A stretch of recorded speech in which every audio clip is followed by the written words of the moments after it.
Washington football. Woo!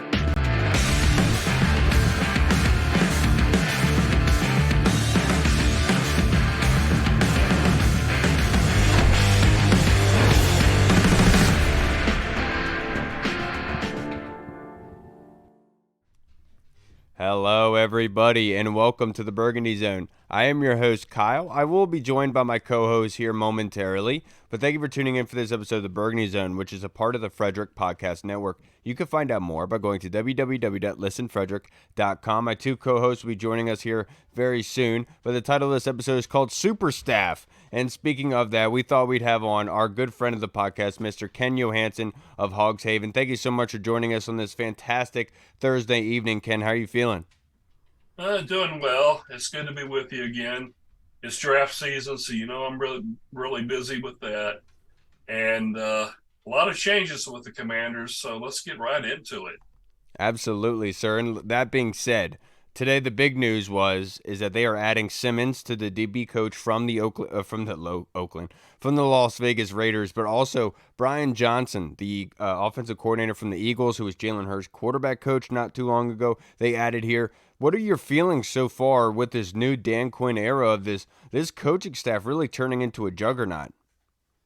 Well, it's easy to place judgment on it right now and say this staff is really dynamic, but it's still a little bit early in the process. We have offensive line coaches that need to be addressed, running backs, trying to think who else, tight ends that may fall in with the wide receivers, which we do need a coach there. Defensive line, linebackers. So we still have a ways to go, but so far, so good. I would say I give it an A+.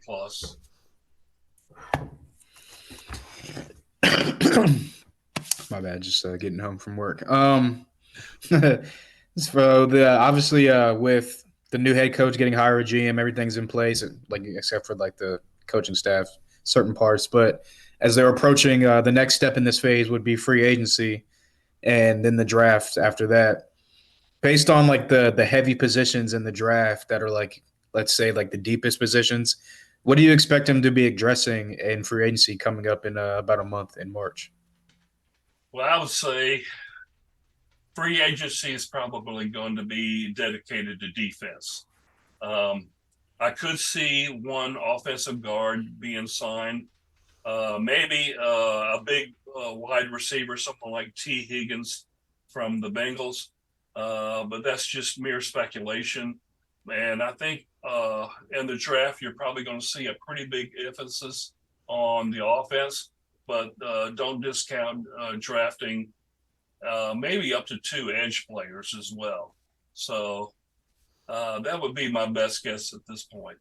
Yeah, and I think that would make a lot of people happy. Just with all the mock drafts I do, Ken, everyone's screaming at me that we need more offensive linemen. It seems at this point I need to draft every single pick with offensive linemen, and people would be happy. With that being said, the Commanders obviously hold a number 2 overall pick. They just hired Cliff Kingsbury as offensive coordinator. They just got Brian Johnson, obviously, from the Eagles. What does this do for you in your mind with the number 2 overall pick? Are you in the category of that you would like them to trade up for the guy that they want from 2 to 1, or would you rather them stay put at 2, or possibly look into trading back?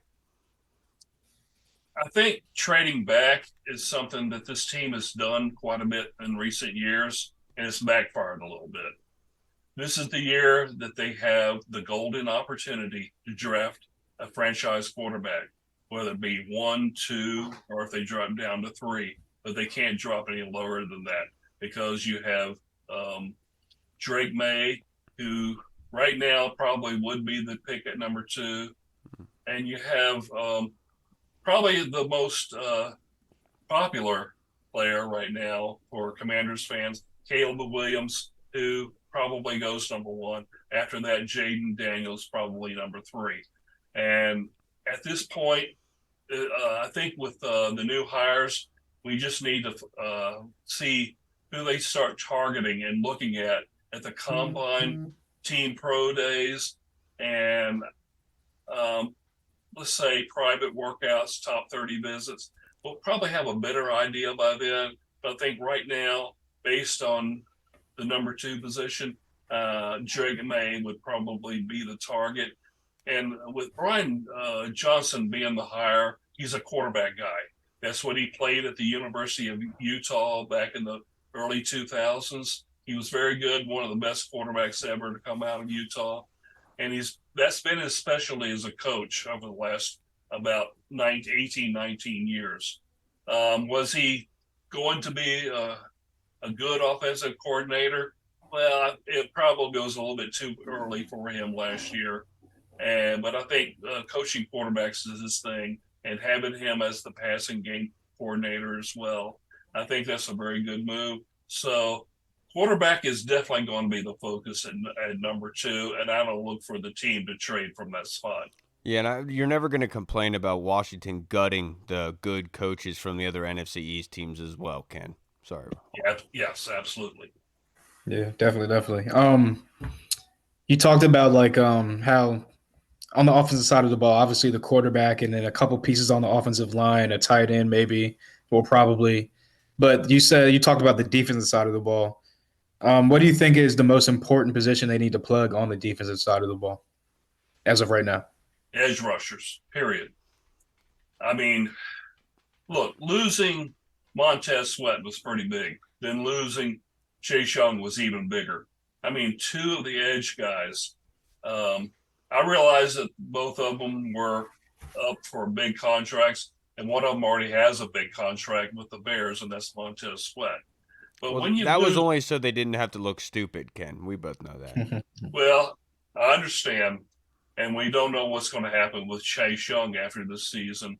But suffice it to say, you're going to need 2 edge rushers. Are you going to get one in free agency and one in the draft? It's possible, but this year the edge rushers in the draft are pretty deep, and you can find some really good ones in the 2nd and 3rd round this year. So I would think that look for an edge rusher, possibly in free agency, and one in the draft.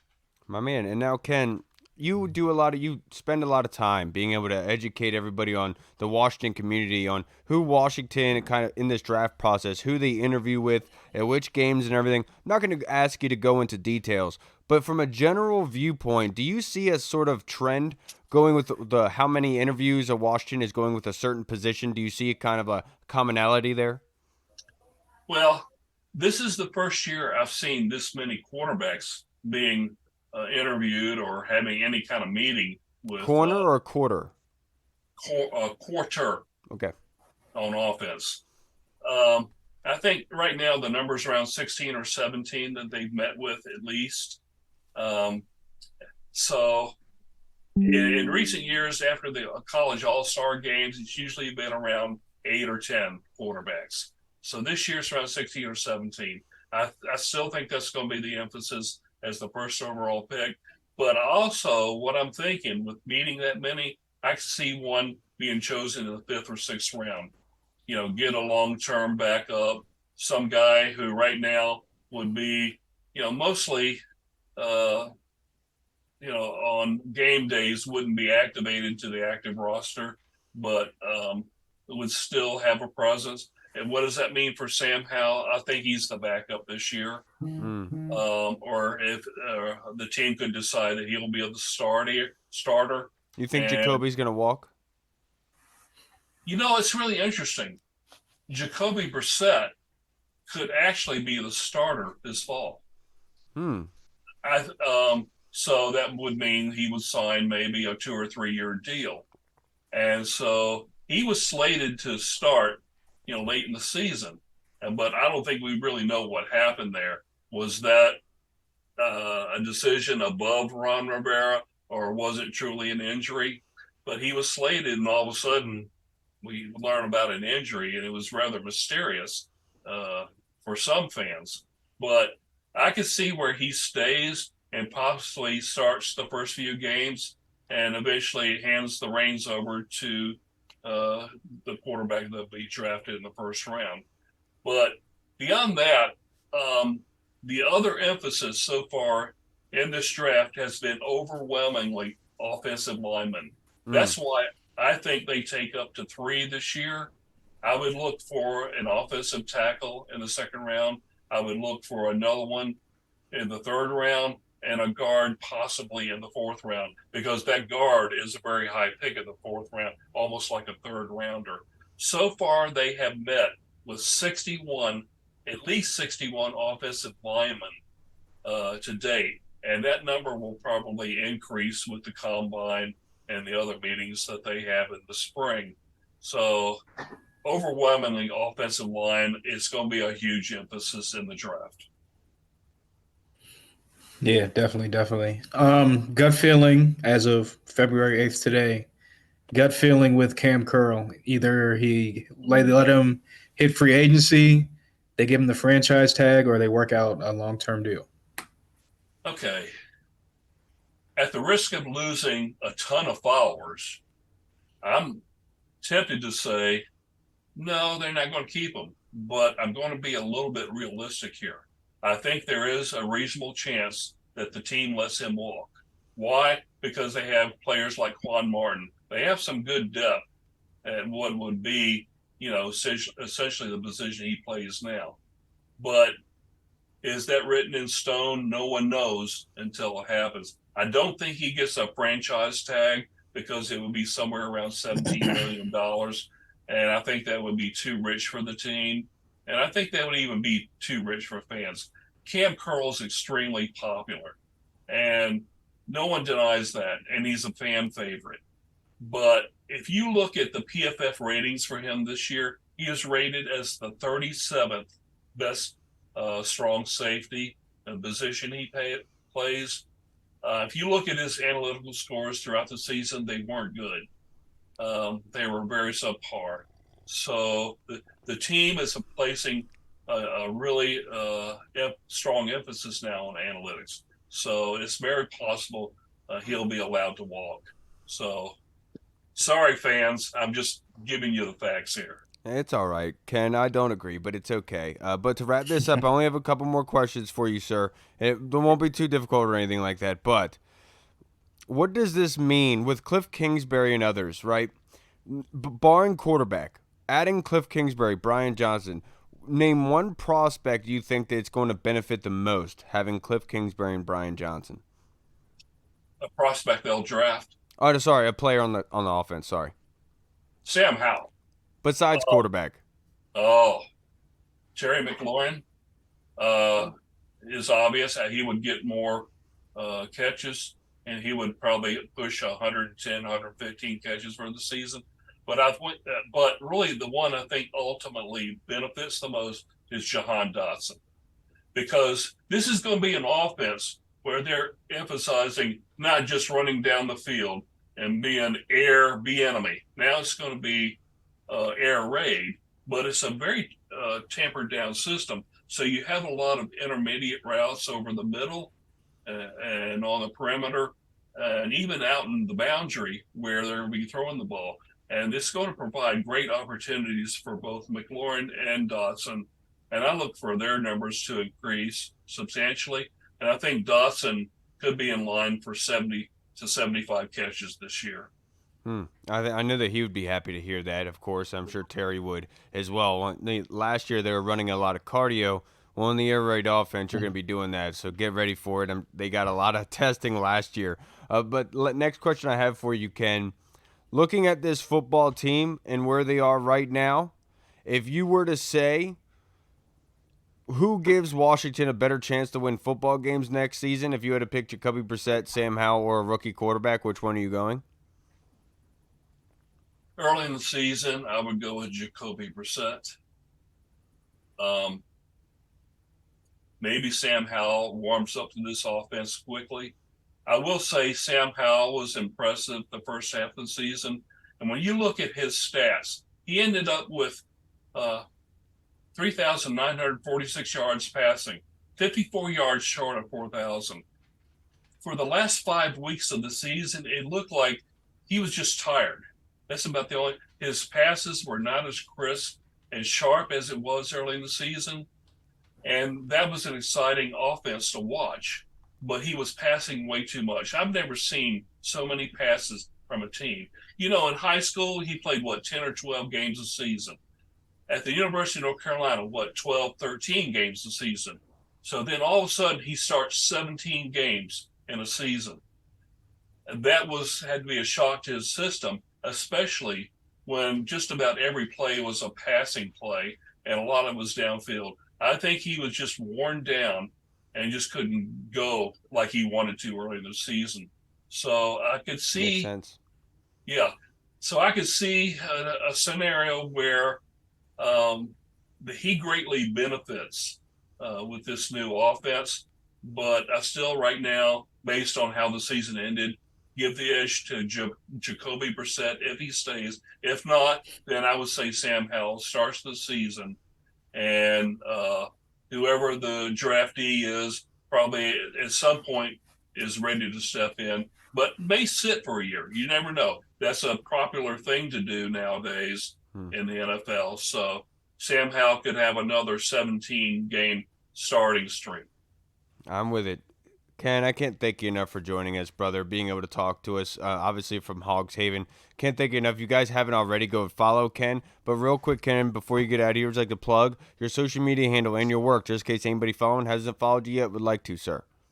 Yes, on Twitter at Burgundy Burner, spelled just like it's supposed to be. And I'm at Hogs Haven, and throughout the football season, you'll find me at Red Zone and the Lab podcast on Wednesdays. But we're occasionally going to gather in the off season. We're going to talk about the draft, free agency, and OTAs and the mini camps and all that, and the preseason. So that's where you can find me. My man, Ken, I can't thank you enough, sir. Go and have a great weekend and enjoy your Super Bowl, sir. All right, thank Appreciate you. it, Ken. Guys.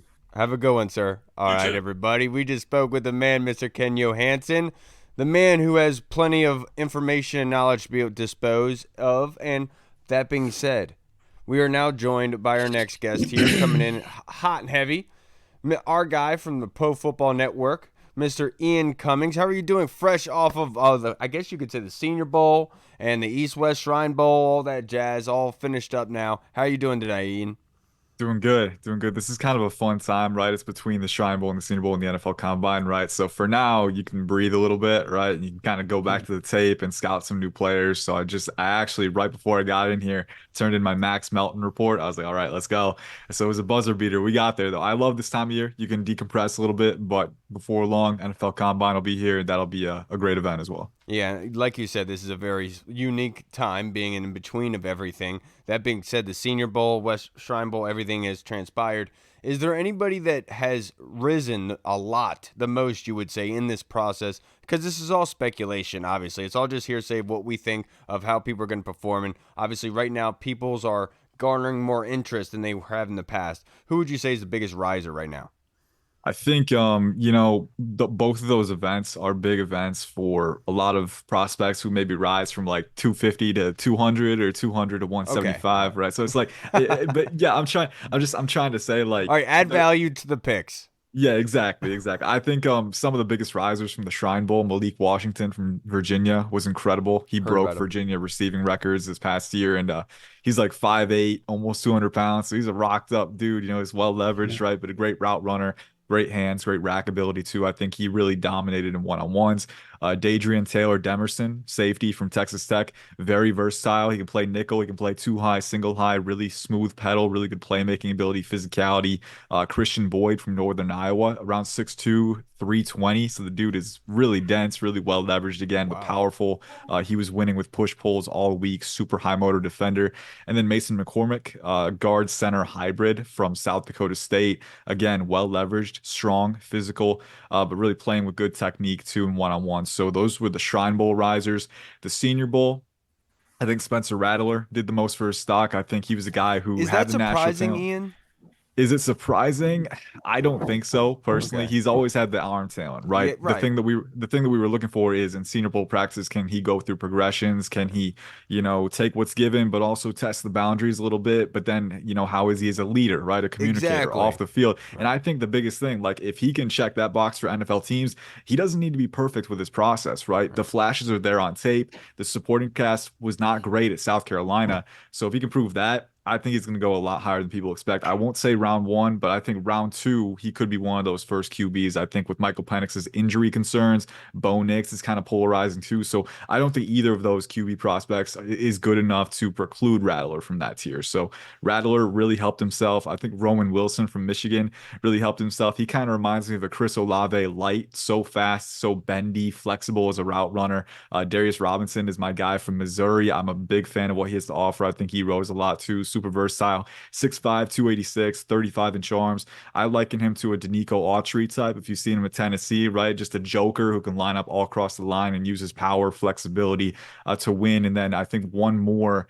I'm trying to blank. Yeah, I mean, obviously Quinyon Mitchell from Toledo. I mean, I can't. It feels like cheating because I think he was already a round 1 guy, but he might be a top 20 guy now. He's got speed, ball skills, physicality, the whole shebang. So I think those were a few guys that rose, but I think overall the Senior Bowl, Shrine Bowl are great events for prospects who are trying to increase their exposure. Right, right. A guy that seems to be, excuse me, rising in a lot of NFL circles is JJ McCarthy. I know like a lot of fans and like guys that don't really like watch the tape and grind on the tape and scout the tape like that aren't really high on him. But why do you think a lot of the NFL circles are starting to grow high on a guy like JJ McCarthy?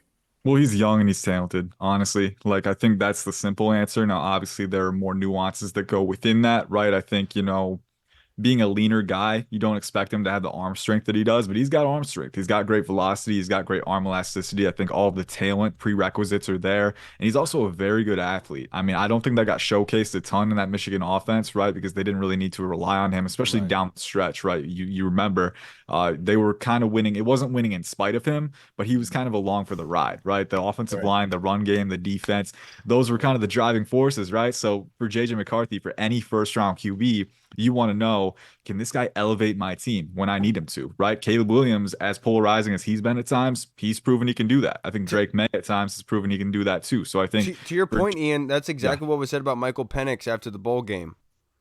Yeah, it's crazy. It's a very unique talking point because it's difficult to quantify, right? There's so many different factors and variables that go into prospect evaluation, and I wouldn't want to rule out a guy just because he hasn't proven that definitively.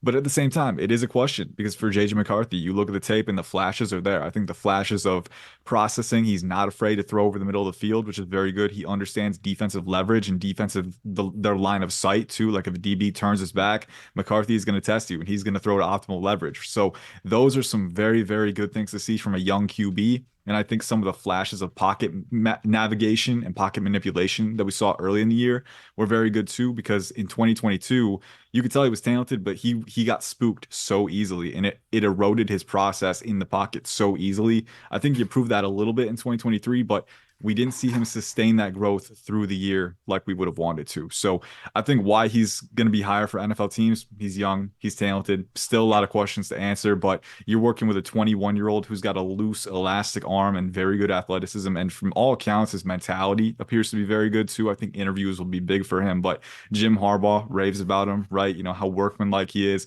how introspective he is, right? So, that's something that NFL teams will have to get a feel for, in the interview room.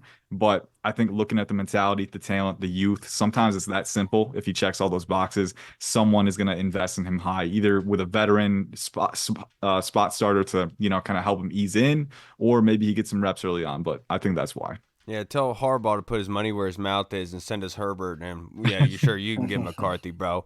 Next question I have for you, Ian, but obviously Dan Quinn was hired here. He also brought Witt along with him to be the defensive coordinator. We just signed Simmons as a DB's coach. That being said, are there some corners or linebackers you feel that would fit what Dan Quinn and these guys like to do defensively?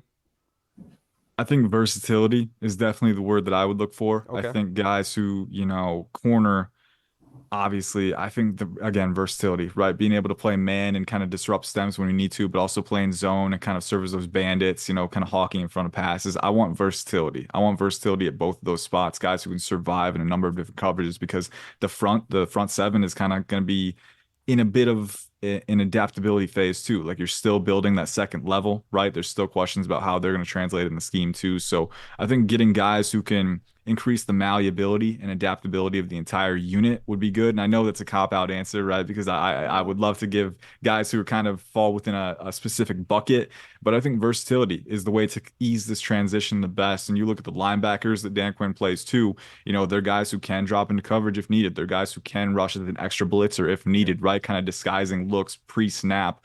So looking at those players, linebacker, I know confining you brought up myself. Cedric Gray last time that Yeah, you really liked. I was gonna bring him up first. Yeah, I think if you're looking for a guy with the explosiveness, the physicality to fit that role, but then also playing coverage, I think he works. I think Peyton Wilson could be one. Medicals will be big for him, but the Okay. dude is 6'4", 240, and he's gonna run very fast. I think, those physical tools alone, you're getting a really solid 3-down linebacker, and you can do more things with them. I look back to Leighton Vander Esch and his profile coming out. This was a big dude who could run, and he's got range and he's got physicality, right? Sometimes you work with those baseline tools and you see what you can do from it. But, I think corner, Deron Bland is another one. He could play the boundary or the slot. He's got length, he's got playmaking ability. I think that's going to be the key for them. So at corner, I look at guys like Max Melton. I just finished up his report. He's got speed, he's got really good twitch and physicality, but he can play in the slot or the boundary. TJ Tampa from Iowa State. I know I've brought him up here before.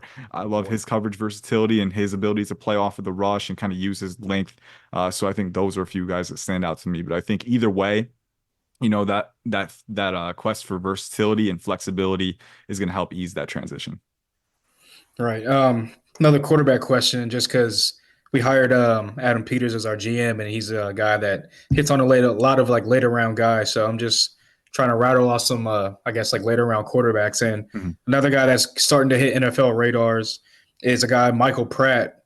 And just why do you think that he's starting to get a lot of buzz after all the All-Star Bowl games and whatnot? Why do you think he's starting to rise on NFL radars as well? I think it's the mentality again. He's a leader. He's a 4-year starter at Tulane. I think a lot of those surface level qualities will be good. But then at the Senior Bowl too, he got to affiliate himself with some high level prospects. And I think through the week you saw him, the way that he carried himself in practice, right? He's helping out receivers. He's communicating with them on routes and things like that. I think that proactive communication, that leadership ability that he provides, that alone can win teams over because leadership is such an important thing. It can disqualify quarterbacks too. So it's a really important factor that kind of goes behind the scenes. And I think Michael Pratt embodies that very well. And also, he's not a talent liability. I don't think he has elite physical talent. I don't even think it's probably above average at best, his arm. And he's not a great athlete. He's a functional athlete. Again, you're not drafting him for the physical tools. You're drafting him for the stability that he provides under center. He's shown that he can anticipate, right? He can throw with touch and accuracy. So those are strong elements of his game. I would probably have him as a mid-round guy at the highest, but I could definitely see a team maybe sneaking him into the top 100. We know Washington has a pick right there. So if they really wanted to, again, I think number 2, you got to go QB there. But if they decided to pass on one or trade down, Michael Pratt could be a mid-round option for those reasons, right? He's a leader. He's got high IQ. He's a high floor guy. I just question if he has the tools to get you to the promised land. But if you give him the proper support, I could definitely see him breaking out as a quality spot starter down the line because he's got those intangibles. My man. Ian, now to wrap this up, I only have a couple more questions for you, sir. But this is a start, sit, and bench question. Okay. Between these 3 prospects, Joe Alt, Talise Fuaga, and Olu Fashanu. That's tough, man. That's tough. So there's one spot, right? There's one spot on the line, start, sit, and bench. Yep.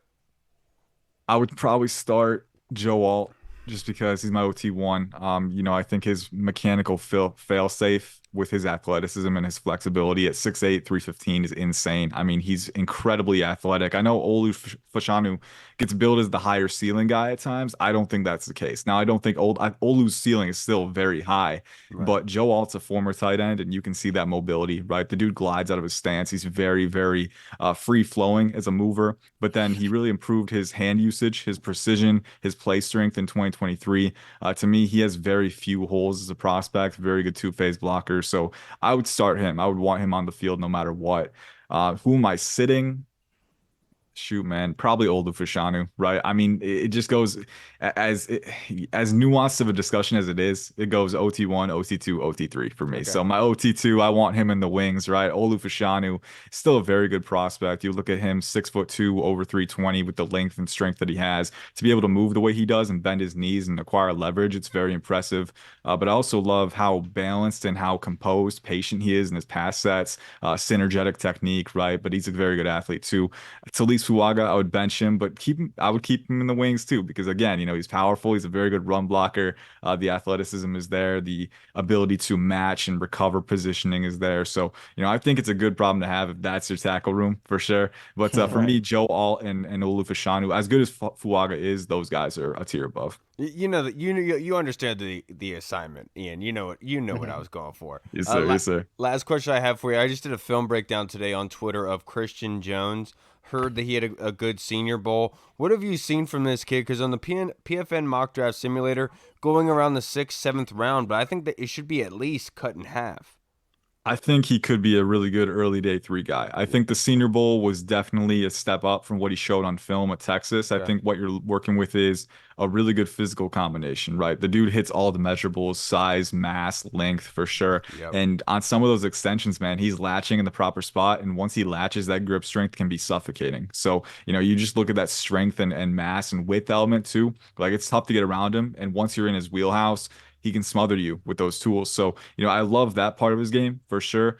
For me, the question has always been the hip flexibility, right? The ability to recover a little stiff in the hips sometimes, and that can impact that recovery capacity. Not an elite athlete in terms of corrective mobility and short area flexibility. I think he's explosive enough as a run blocker, but I think that recovery capacity for me is kind of the biggest hang up. And I don't think he's quite at the level with his hand usage to counteract that right now. I think he's a guy who latches very well, maintains grip strength very well, but he's still working to become that combative hand usage artist who can combat and kind of nullify extensions. So early day 3, natural right tackle, that's probably where I'm at with him. Dude, absolutely. And if you're like a simpleton like me out there, guys, you don't really understand what Ian meant by that. The way that I perceived it and what I saw on film was that like when he does get his hands on you, he's very, very good. But on the move, on stretch plays where he's on the move, he has struggles being able to control with his Yeah. hands, and they seem very flimsy in that Yeah, regard. I would agree. I think when he's in control, he Yeah. can win the rep, but keeping control ahead of contact can be an issue. Because when I watched him, I was like, my goodness, I was like 6th, 7th round. I would love that in the 6th or 7th round. My goodness, especially with how many they're saying is going to be taken in the 1st or 2nd. But last question I have for you, sir, who is your biggest sleeper in this draft, just based on the projections at this moment? Biggest Number sleeper one. in this draft. Oh my goodness, that's a tough question, man, because there's a lot of potential answers. Malik Washington was that guy before the Shrine Bowl, but then obviously not a sleeper anymore because of the Shrine Bowl, and he dominated. So I think, man, it's difficult. I still got to go. One of my top options is still Yale's Kieran Amagaji. I Okay. still barely hear anyone talking about him. And the dude is 6'5", 320, 36-inch arms, elite athlete. I think the physicality, I think tackle or guard versatility, that's a good bonus too. So I would look at that potentially. There's a few linebackers in the middle round range that also have that potential. Aaron Casey from Indiana. Every time I watch his tape this year, Okay. he's around 6'1", 240, right? But the dude just explodes downhill. He's so physical. He had 20 tackles for loss, so he's got a penchant for making plays behind the line of scrimmage. So he's a fun one for sure. And I think I'm trying to rack my brain for any more. I know Jarius Monroe from Tulane. That's another one. Cornerback, 6'2", 205. He really showed out the Shrine Bowl too. But every time I watch his tape, I look at a guy who can plant and drive. He's explosive. He's pretty good with his trigger quickness. I think he's got enough fluidity to survive at that height. Okay. And then at the same time, he's very physical in support. He's got some safety versatility too. So day 3, Jarius Monroe from Tulane, if he's still there, definitely the guy that I'm circling. My man Ian, I'll make sure to do a breakdown on Kieran this week and make sure to get a little excitement drummed up for you. I know that's I your love boy it. because we talked to Matt Valdivinos the other day and we brought you up, how that was your boy. But Ian, I can't thank you enough for joining us on this fantastic Thursday evening. Who you got winning the Super Bowl, brother? Oh my goodness, man. Honestly, I want the evil Empire Chiefs to, get a loss here. The 49ers. It would be a great story to get Brock Purdy that Super Bowl ring. I got the Chiefs, man. Patrick Mahomes is finally clicking with the weapons. Rashee Rice has kind of emerged in that regard. And I think that defense, man, people underrate it. Steve Spagnuolo has that defense playing at an incredible level. They got so many pieces in the secondary. I think it's going to come down to, that defense kind of taking away opportunities and forcing Purdy to make plays. And that's where the volatility kind of comes out for him. So Mahomes, I have trouble betting against. And when he's got that defense behind him, that takes the cake for me. Chiefs. Yeah, I learned from the AFC Championship picking the Ravens. I should have known better, Ian. Ian, I can't thank you enough. Have a great weekend, brother. Enjoy the games and continue kicking ass, man. Yes, sir. Thank you for having me. All right, Appreciate it, brother. man. All right, everybody. We just spoke with the man, Mr. Ian Cummings of PFN. Obviously, I love to do the mock drafts, and I use their simulator, which is always a fun time to do. But, boys, let's wrap up this episode by going over some fan questions. And this first one was submitted on Twitter, which I never even got to say hi to you, sir. How you doing? Yeah, I'm good, man. Just another day in the proverbial office. Just tired, but still Yeah, I got know. enough energy to come on here to talk about the squad. Yeah, dude, I had one of those days this week where one of those days where you get out of the car and your muscles are sore and like you just know you're just like, oh, I'm not gonna make it. This week I've probably how sometimes I would in the warehouse you got a couple of downtown, a little bit of downtime. I just be chilling at my desk.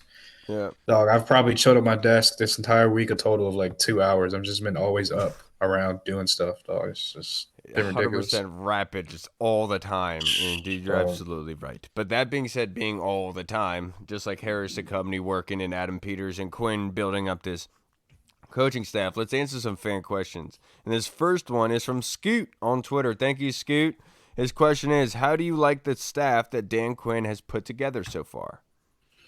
Yeah, it's definitely shaping together a lot, not a lot better than I expected, because one of the qualities a lot of people said about Dan Quinn, and you can obviously look back to that Atlanta staff that everyone likes to bring up, even though they put Washington's picture up on the screen. You could do the same thing for Atlanta because Dan Quinn had majority of those guys down in Atlanta as well. They all followed Kyle Shanahan down there. So, like I said, so he's always put together a great staff, both sides of the ball. Bringing over Joe Witt Jr., who has a great reputation.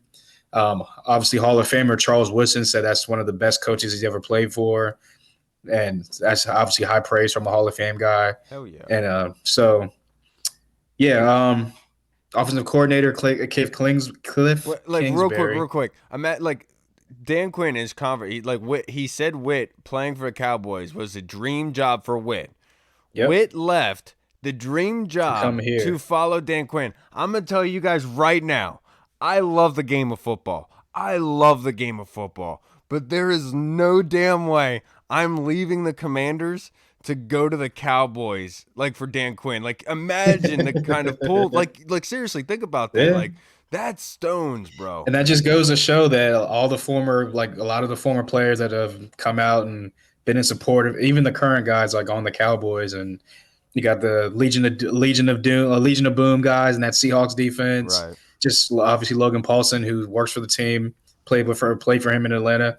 Everyone just comes out and says he's just a dude that, even Al Harris was like, if he moved to Alaska and was coaching a team in Alaska, Right. I would follow him to Alaska and coach for that dude. So it just goes to show, like I said, he assembles a great staff.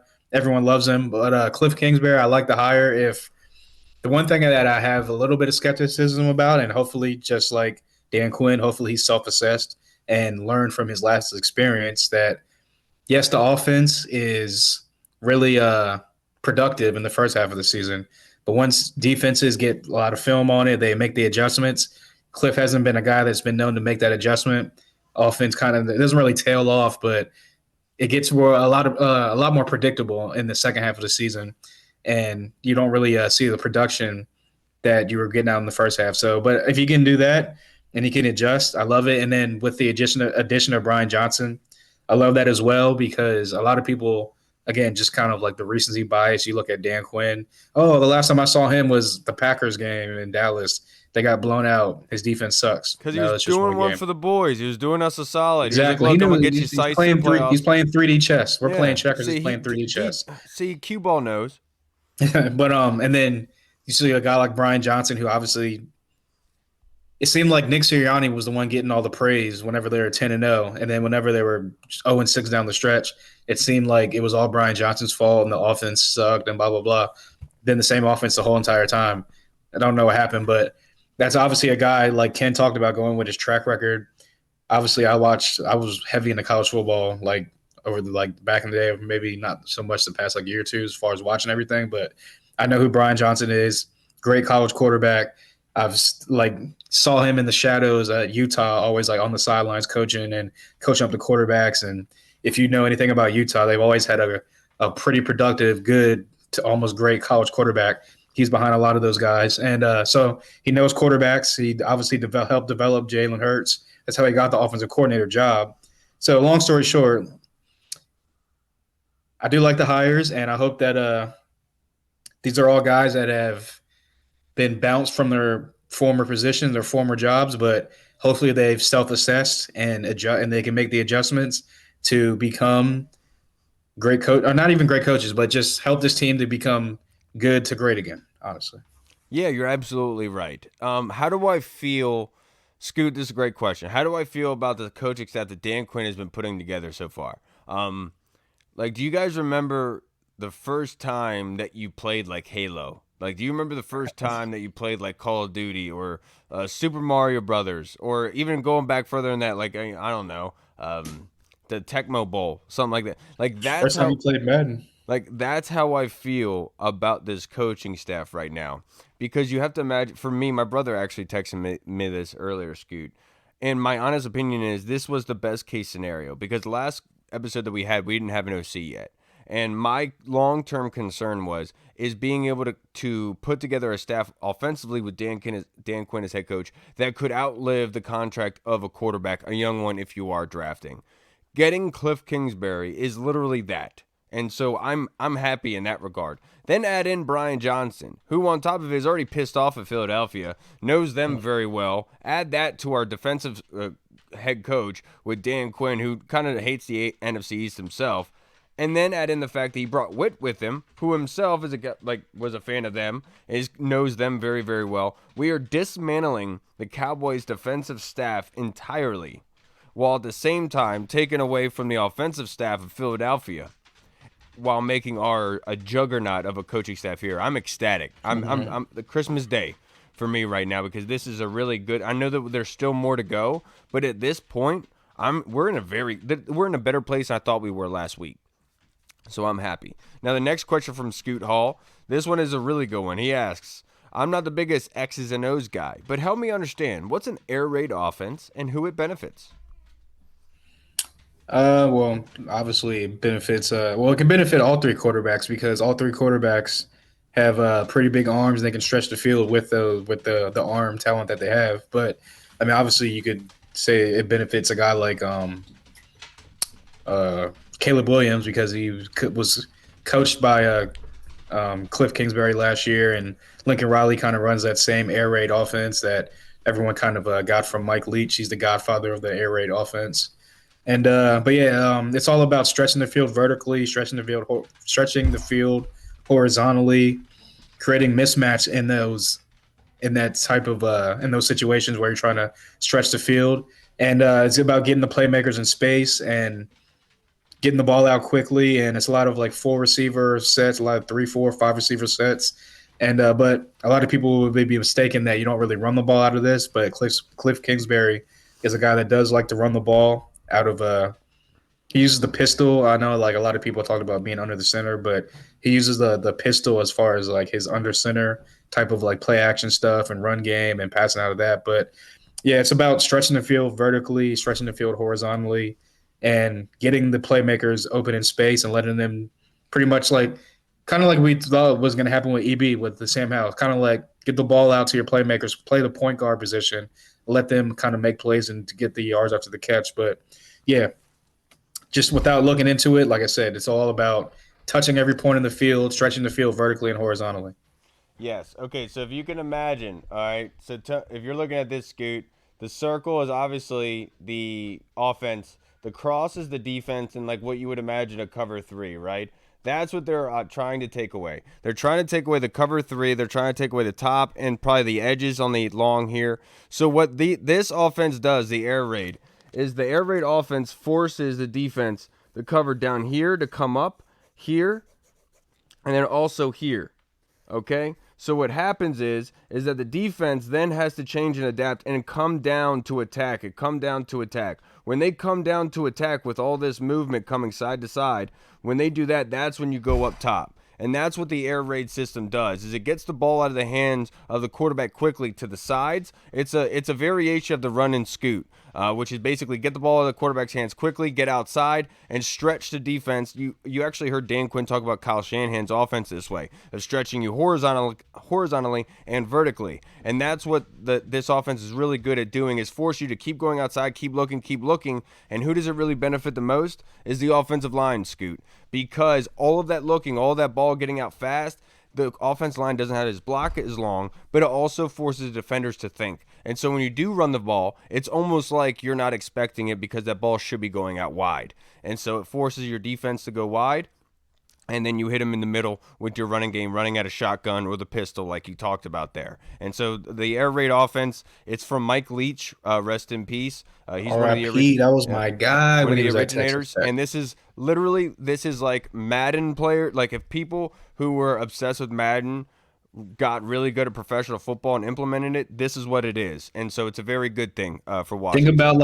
Think about a mad scientist drawing up offensive plays, and that's kind of what Mike Leach was. Like, he was a mad scientist just drawing up all these like different concepts and different route combinations, and people just kind of took it for themselves. Guys like Lincoln Riley, Cliff Kingsbury, so on and so forth, and kind of added their own little twist on it. But it all goes back to the evil genius, RIP to Mike Leach, because hell of a coach. Yeah, and that's why Ken said Johannesen, that he would pick for the air raid offense to kind of benefit the most, because you imagine those quick things to the outside, Jahan going across the field, doing a lot of those running stretch plays. It's really going to benefit guys like Terry McLaurin and Jahan Dotson. If you look at the Arizona Cardinals and what they were able to produce there with Kyler Murray on the outside, what did they have? They had Marquise Brown. They also had Rondale Moore, who exploded, which were fast, smaller guys, and they didn't necessarily need the big, huge ones to actually be productive. And then they got DeAndre Hopkins in there at one point, and Kyler Murray was that was after Kingsbury, wasn't it? Was it? Oh, you're right. Yeah, it was. You're right. Now, this next question on Twitter from Tony Franchise. Thank you, Tony. Since it's Super Bowl week of Washington's third Super Bowl, which one is your favorite? I mean, I was alive for the 91 one, but I was like wasn't even 4 years old yet. Actually, I was still 3. But so yeah, I was I don't remember it. The only thing I really remember of it is a picture from. I was wearing like a Washington like onesie, and there was like all like my aunts and uncles, whoever in the background, because my parents were having like a Super Bowl like party, a watch party, whatever. But yeah, I would just say the 91 one, just because that's the one that I've gone back and watched the most. I was technically alive for that one and all that, so I would say the 91 season. Come on, Tony. You know I don't have a favorite. I mean, it's hard to pick. I just want a Lombardi, man. Like any of them. Yeah. Friggin', I don't care. Obviously, hopefully the 2025 Super Bowl but will be my favorite. You could argue that Washington has like an asterisk next to their trophies for like the holdout year, the strike year kind of stuff, and not having literally 91 though was like the absolute juggernaut walking in. Everyone knew it, coming in, whooping your ass, and then walking away with it, And that was the 91 team, which is hypothetically one of the best teams to ever be assembled and put together, obviously. A lot of people, by like the metrics and analytics and all that type of stuff, they do say that 91 team was the best team of all time. So you're absolutely right. Now, this next question, let's go to the Discord for this one, boys. Well, boys. I wasn't gonna say it without the S. It sounds weird. Now, the next question is from Tim Towner. Tim Towner? Would you trade back with Atlanta, sending them number 2, and them sending us number 3 and their second round pick, number 43? How they don't have the third pick? That's New England. I was gonna say they don't have the third pick. Maybe he meant 8. Yeah, they have the 8th pick, but it would have to cost more than that. Yeah, it would have to cost more than that. But I mean, yeah, I'm. You know me. You know my stance. I'd rather if they want to trade up because they think can be that dude and is that dude, and he's gonna change this franchise around, they're gonna have to move up the one to get him. So be it. Like, who am I to say that they want their guy, they're gonna get their guy? But I've been always just been the proponent of stay at 2, draft the guy that you think can flip your franchise around in the quarterback position at 2, and so be it. But if you want to trade back to 3 with the Patriots because they want to move up one spot, I would like that too because you can collect more picks. Everyone that appease the trade back crowd because you traded back to get more picks. But no, I mean, me personally, I want to stay at 2 and draft a quarterback. But honestly, like, What we need to do is we need to have Josh Harris talk to Caleb Williams, okay? And what we need him to do is say, hey, boy, you know what my background is, right? But what we need you to do, Caleb, is we need to have some audio leaked of you on a Kanye-style rant. And look, I'm a part of it. I get it. I know what I'm asking of you right now. But we need to make sure that you're going to be there at number 2 so we don't have to trade anything. That would be fantastic. And that's what I'm waiting and hoping on. Honestly, like we were talking to Discord, not Discord group chat, but basically, I think that Washington gets the leverage as soon as Caleb says he doesn't want to play for Chicago. Like, as soon as Washington says, yeah, dude, we're going to take you there at 2, I don't care if you say you don't want to play for Chicago. You're playing for us. we probably have like the least leverage in that situation, honestly, because if he gets put out there, he says, I don't want to play for Chicago. Well, a team like Atlanta, the team like the Raiders, who all has said they've already put out there that they But have a little bit of interest and they're farther back in the draft. They're going to be able to offer up more than whatever there is. Only benefit we would have is they can still move back one spot and get a blue chip kind of like talented player, if you still want to call it that. But I think that we'd have the least leverage only because the only leverage would be Caleb Williams says, if I only want to play in Washington. no, absolutely not. You know why? Because the Bears hired Shane Waldron. Shane Waldron comes from Seattle, where they have who? DK Metcalf and Tyler Lockett, okay? I'm calling Chicago's bluff here. I don't think Chicago actually wants a quarterback. I think they want Marvin Harrison Jr., and they do not want to leave that top 3. So what they're doing is they're trying to drum up as much interest as possible. So Washington is forced to have to jump up to number 1 to make it seem that way. So I'm calling their crap. I don't think Caleb wants to go to Chicago. I think they already know this. And what I think they're just trying to do is trying to get as many picks as possible in order for a trade up scenario. But it's not going to work because I think honestly in Washington's eyes, they could pick any of these quarterbacks and be fine. So it doesn't really matter. And because with Chicago, they need playmakers, and if you could go with a playmaker, Marvin Harrison, with your first pick, then go with offensive tackle in your second pick in that first round, then next season you start over with a new quarterback and new head coach. Because you look at it Chicago's point of view, are you really going to add a brand new rookie quarterback with Eberflus? And are you really going to tell me that Eberflus will be coaching them this time next season? And that's when you start getting into the Dan Snyder territory of getting a quarterback and then hiring a head coach who likes your quarterback, and that's not the best way to go about business. Yeah, no, I mean that makes sense. Like I said, whenever they brought back Eberflus, to me that was really, really weird because I'm like, I mean, that to me that just signaled that they're gonna draft a quarterback because I'm like, why would you bring the band back together when the band has been awful playing horrible music together? Oh, So you know what? I heard everybody tell me that Justin Fields is going to be a Hall of Famer and all this other stuff. You know what, Chicago? Go down with the ship. You don't deserve to take another quarterback, all right? Go down with the ship. Go down with Justin Fields. See how it goes for one more year. Do one for us. Come on, man. Now, this next question, Hall, this one is from the Discord. Our boy Tim Towner. Oh, this was from earlier. Name a player who played in 2023 and is a surefire Hall of Famer. You can't select Trent Williams or Mahomes, and no head coaches. This is very easy for me. season. I think Tyreek Hill is very, very easily, you could say. And obviously, Travis Kelce. I was gonna say Travis Kelce, Christian McCaffrey, like you said, Tyreek Hill. The only thing that Tyreek has over Christian McCaffrey truly is the Super Bowl rings.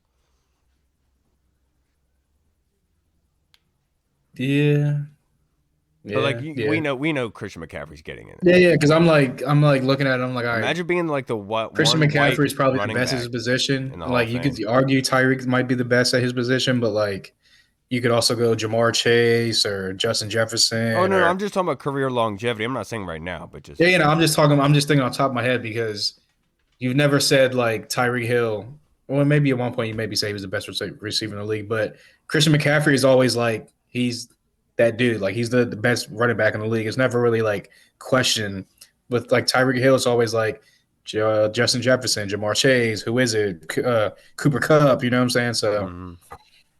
yeah, but no, I mean, there's a lot of players that are played in 23 that are going to be Hall of Famers. Dude, freaking Tyreek Hill, man. The guy's freaking insane.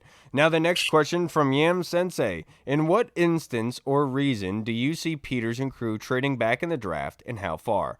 And what would the comp be?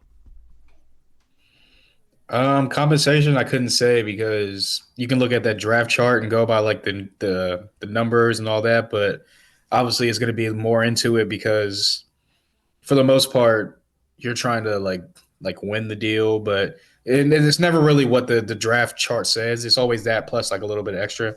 But as far as trading back, like I mean, I could definitely see. Again, we talked about like Atlanta. They're going to need a quarterback if they can't trade for a guy like Justin Fields, or they can't maybe make a trade for a guy like Russell Wilson. So Sierra can go back to Atlanta. She can be back home, and that would just be like a perfect match for. I don't know about for Russell Wilson in Atlanta, but it'll be a perfect match for Sierra. But uh, maybe a team like the Raiders, who obviously they were talking about wanting to get a quarterback. I know they got AOC up there, but Russell Wilson they've be talked locking about the doors at the streetlights. yeah, that's a team that Caleb Williams said he would love to play for, the Raiders, and maybe with Antonio Pierce there, he can convince Mark Davis and the new GM to be aggressive and move up. But yeah, so maybe Why are like they squeegeeing the windshield? right? Yeah, trading back. Yeah, I can see them going anywhere between 3 and 8 to trade back, and just getting a huge haul with each slot you go back from 3 to 8.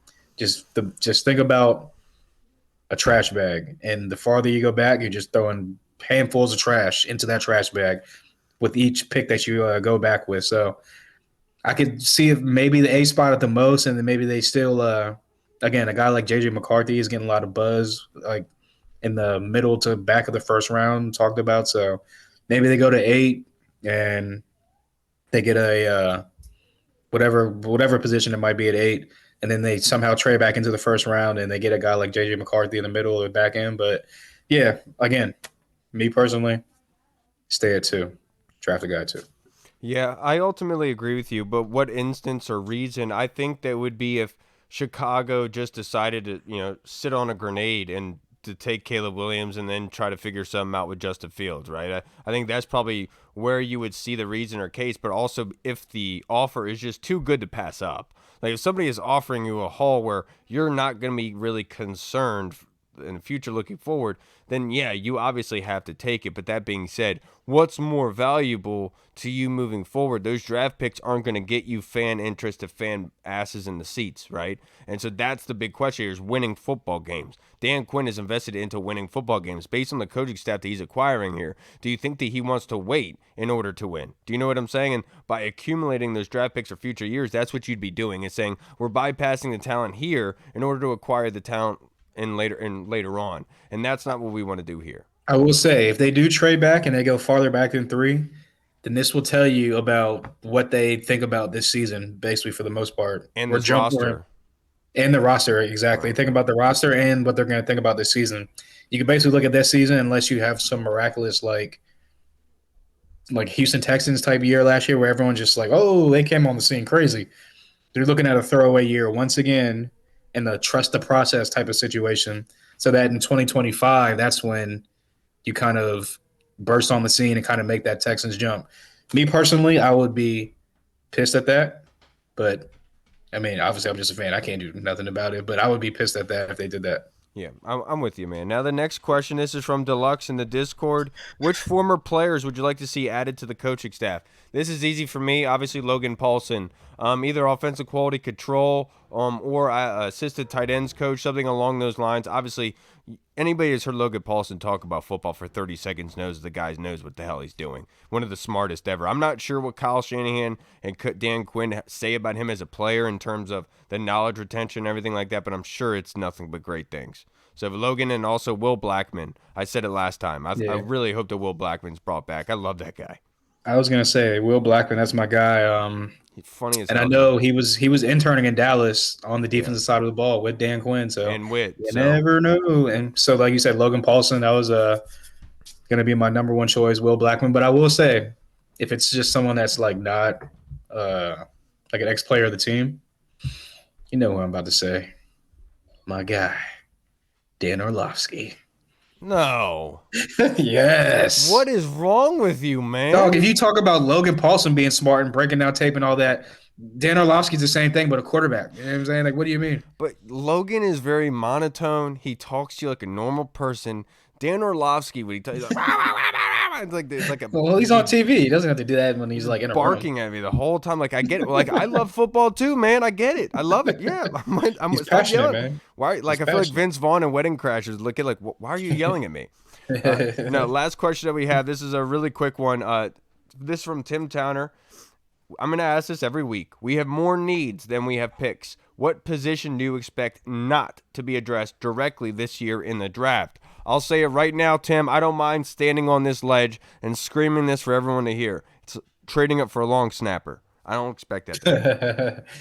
Yeah, that's a bold statement. That's a bold statement you're making right there. But I think you might be safe on that one. Now, what position? Seriously, safety. I think I was gonna say maybe cornerback just because you already got first round pick invested in Emmanuel Forbes.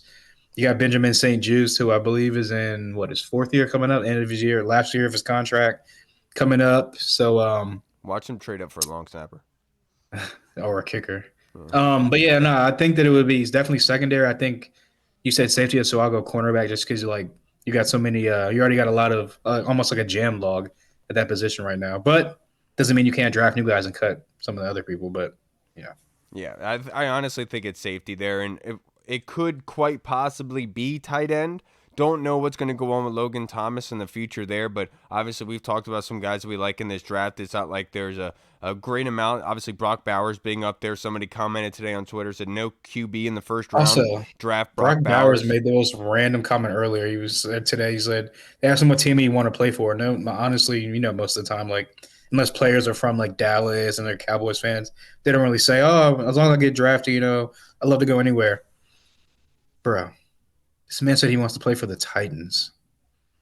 That is the most random thing I've ever heard in my life. Why do you want to go play for the Titans? Because, man, he was it's Brock Bowers, man. I'm sure he grew up around that area. He was probably that like little like chunky kid that with that one random kid in school with the Titans jersey on. You know who I'm talking about. Yeah, that's actually true. There was always that one dude walking around with a Steve 2 liter McNair, of like the Pepsi Frank at all Wycheck. times. He got the Frank Wycheck jersey, Titans jersey. Yeah, walk around with a 2 liter of Pepsi at all times. Always got- No, it was just random though. I'm like, you're getting mock drafted to the Chargers and like Jim Harbaugh and like Justin Herbert. Why would you want to go to like the poverty Titans right now? Like what?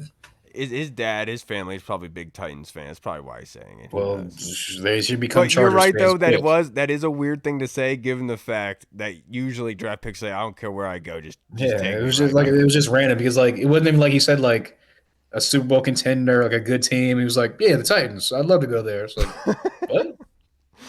All right, that's cool, bro. Good luck, I guess. Sure. All right, everybody, that's good. It's just like Jackson Smith and Jigba, what he said about Shane Waldron. That was the most awkward thing. He was like, "What's one thing Justin Fields gonna love about Shane Waldron?"